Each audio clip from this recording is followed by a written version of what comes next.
Experiment. To measure the melting point of benzoic acid. In this experiment, we will measure the melting point of the benzoic acid crystals formed in the first half of the experiment. Since the melting point of benzoic acid is greater than 100 degrees Celsius, we use an aluminium melting point block. We had to leave the crystals air dry overnight, as an incorrect result would be obtained for the melting point. Measuring the melting point of a substance is often used by chemists to test the purity of a substance and also to help identify the substance. Tables of melting points of most common substances are readily available to help in this task. To measure the melting point of the crystals, we place them in a very narrow glass tube called a capillary tube. To help them fit in the tube, we grind up the crystals.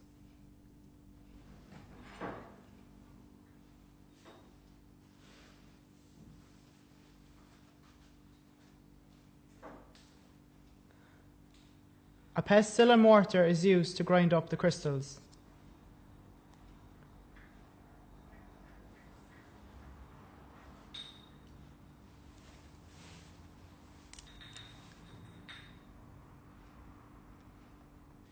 Seal the end of a capillary tube by rotating it for a few seconds in the blue flame of a Bunsen burner.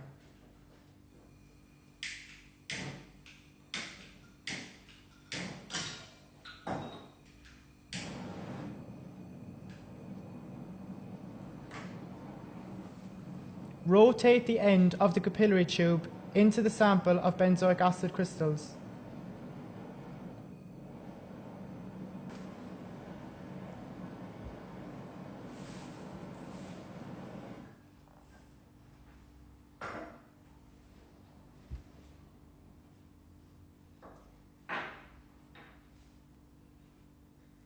Collect some of the benzoic acid crystals in the capillary tube.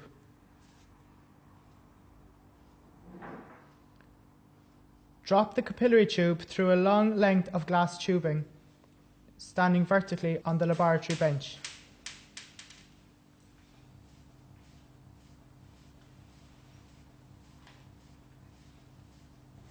Repeat this procedure until the crystals are at a depth of about 1 centimeter from the bottom of the tube.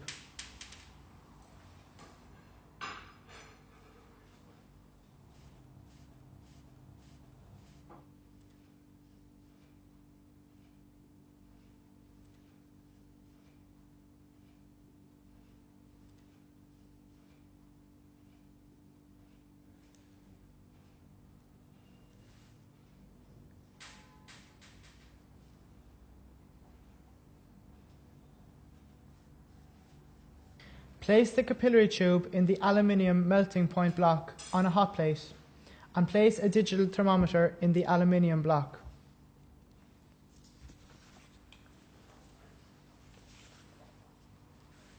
Turn on the hot plate and observe the crystals until they melt, that is, until they turn to a colourless liquid.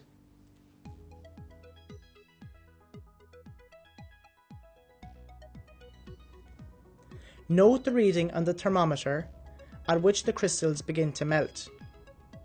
Also, note the temperature at which the crystals finish melting. These two temperatures are the melting point range of the benzoic acid. This range is the melting point of the benzoic acid. Allow the aluminium block to cool and repeat the experiment using a second sample of benzoic acid.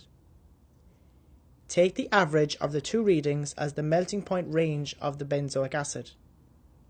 Repeat the experiment with an impure sample of benzoic acid and compare the results that you have obtained.